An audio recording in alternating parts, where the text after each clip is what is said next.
নমস্কার স্যার, আমার চাকরিটাই ডিসেম্বরে চলে যাবে। স্কুলে কয়েক বছর চাকরি করার পর এই পরিস্থিতিতে পড়লাম। নতুন করে চাকরি পাওয়ার কি কোনো সম্ভাবনা আছে? আমার কেরিয়ারের কি হবে? বিষয়গুলো বিস্তারিত জানতে চাই, ভবিষ্যৎ সম্পর্কে সব কিছু জানতে চাই। বয়স 34, নবম দশম বিদ্যালয়ের শিক্ষক ছিলাম, নাম গোপন রাখছি। ঠিক আছে, আমি আপনাকে সবটাই তুলে ধরার চেষ্টা করব। প্রথমে কেরিয়ারগুলো নিয়ে সংক্ষেপে একটু বলে নিই। তো এখন তো তোমার বয়স 34 বছর। তো 34 বছরের আশেপাশে এই হাতে কিন্তু বড় কোনো চাকরির রেখা আমি তো দেখতে পাচ্ছি না। এখানে বরঞ্চ একটা রেখা আছে, সেটা হচ্ছে ওই 35-36-এর আশেপাশে।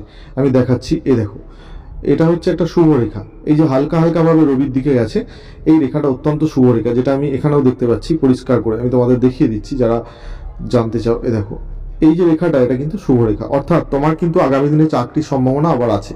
তুমি যদি চেষ্টা করো, এই রেখাটা কিন্তু আরো স্ট্রং হবে। এবার যদি চেষ্টাটা তুমি না করো সেইভাবে, রেখাটা কিন্তু আস্তে আস্তে চলে যাবে। তোমার হাতে বৃহস্পতি পর্বত অত্যন্ত ভালো আছে, তার সাথে সাথে রবি পর্বত ভালো আছে, হ্যাঁ, শনি পর্বতও ভালো আছে, তোমার বুধ ভালো আছে। ব্যবসা হবে যদি ঠিক মতো গাইড নিয়ে কারো ব্যবসা করার চেষ্টা করো।